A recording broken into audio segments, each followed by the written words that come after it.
Et si je vous disais que tout ce que vous croyez savoir sur l'histoire humaine est incomplet, que le corps humain tel que nous le connaissons n'est pas issu d'une évolution, mais plutôt d'une apparition? Et je vais vous en donner la preuve dans cette vidéo. Ces dernières années, de nouvelles découvertes scientifiques ont commencé à fissurer la version officielle de l'évolution humaine.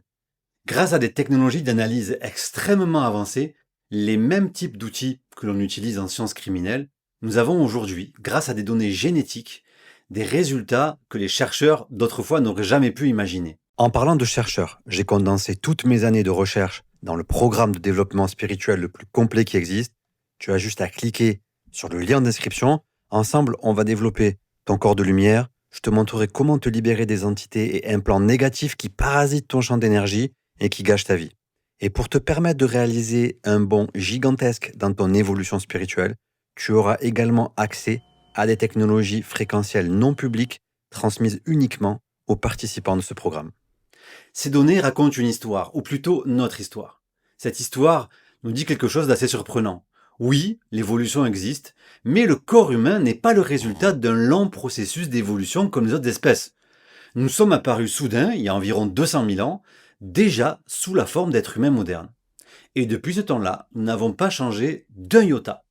Pour vous donner plus de substance concrète, je vais analyser l'une des découvertes les plus fascinantes, les plus dérangeantes de la génétique moderne concernant notre chromosome numéro 2. Un chromosome, c'est un paquet d'ADN qui contient les instructions pour construire et faire fonctionner votre corps. L'être humain en possède 46, organisés en 23 paires. Parmi eux, le chromosome 2 est absolument unique.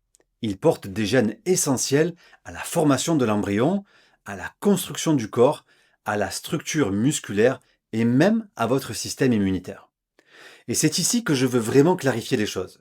Parce que quand on comprend ce que les biologistes ont mis en évidence, l'histoire humaine change complètement. Cette découverte vient d'une étude fondamentale publiée en 1991 à l'Académie des sciences des États-Unis qui a utilisé des techniques avancées de génétique moléculaire pour analyser la structure de notre ADN. Cette étude a révélé quelque chose d'extraordinaire. C'est-à-dire que le chromosome humain numéro 2 n'existe sous aucune autre forme similaire dans aucune autre espèce. Il est le résultat d'une fusion entre deux anciens chromosomes de primates, et cette fusion est mesurable, vérifiable, documentée. Mais ce n'est pas la fusion elle-même qui pose problème, c'est la manière dont elle s'est produite. Parce que les scientifiques ont découvert deux chromosomes coupés, puis fusionnés. Alors imaginons ce que les chercheurs ont observé. Dans les génomes des grands singes, on trouve deux chromosomes distincts, appelés le 2A et le 2B. Mais chez l'humain, ces deux chromosomes n'existent plus. À la place, on trouve un seul chromosome beaucoup plus long, notre fameux chromosome 2. Mais comment est-ce possible? L'étude montre clairement que les deux chromosomes ancestraux ont été brisés. Des portions entières de leur extrémité ont été supprimées. Les deux moitiés restantes ont été fusionnées bout à bout, comme rafistolées. Le point de fusion laisse encore aujourd'hui une signature génétique, c'est-à-dire un télomère interne. Et en biologie, c'est très simple. Un télomère doit être au bout d'un chromosome. Il n'est jamais au centre. C'est la preuve indiscutable d'une fusion. Cette fusion représente 8% du code génétique humain. Mais pourquoi c'est important? Parce que le chromosome 2 représente 8% de tout l'ADN dans chacune de vos cellules. Ce n'est pas un petit détail. Ce n'est pas un événement anodin. Cela signifie que 8% de votre code biologique provient d'un événement unique, soudain, extrêmement précis. Si cet événement n'avait pas eu lieu, l'humanité n'existerait pas telle qu'elle est aujourd'hui. Et c'est là que la question devient vertigineuse. Une fusion de cette ampleur, sur deux chromosomes indépendants, avec suppression de certaines fonctions, stabilisation immédiate d'un chromosome géant, clairement, ça ressemble absolument pas à un accident de la nature. Aucun mécanisme évolutif connu ne peut produire cela proprement aussi vite et aussi précisément. C'est ce qui a poussé certains généticiens à conclure que ce n'est pas une simple mutation, c'est une mutation dirigée, un changement structurel intentionnel. Ce qu'on ne peut pas dire, c'est qu'on ne connaît pas la date exacte de cette fusion, son intention ou sa cause. La science n'affirme pas qu'elle soit dirigée ou issue d'un dessein volontaire. Mais ce qu'on peut dire, c'est que la fusion du chromosome 2 est réelle, ancienne et déjà présente quand l'humain moderne apparaît. Elle est confirmée par plusieurs preuves génétiques solides. 8% de votre ADN provient d'un acte structurel ciblé.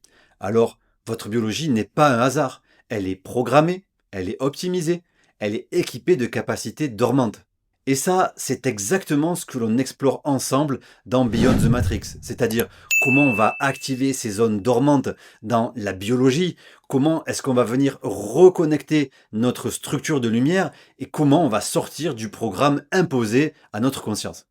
Parce que si l'ADN porte la trace d'une intervention, alors ça signifie qu'il porte aussi les moyens de s'en libérer. Et ce n'est pas tout. Notre ADN contient un message. L'ADN, c'est le code source du corps humain. C'est le codage de la programmation de la matrice lisible dans votre corps. Il contient toutes les instructions pour vous construire, pour vous réparer, pour vous protéger et vous faire fonctionner. Sans lui, aucune cellule ne saurait quoi faire. Il est le plan, le langage, l'orchestre de tout votre organisme. Certains auteurs ont proposé une lecture symbolique de l'ADN en reliant ces éléments à des alphabets anciens comme l'hébreu ou le sanskrit. Et dans cette vision, l'ADN exprimait une idée simple. Le codage voulait signifier Dieu éternel dans le corps. Cela fait directement penser à la réponse de Jésus-Christ lorsqu'on l'accuse de blasphème car il affirme être le Fils de Dieu. Alors, les chefs religieux lui reprochent « Tu n'es qu'un homme et tu te fais Dieu ». Pour répondre, Jésus s'appuie sur leur propre écriture et cite directement un passage ancien, le psaume 82, et il leur répond « N'est-il pas écrit dans votre loi? Vous êtes tous des dieux ?»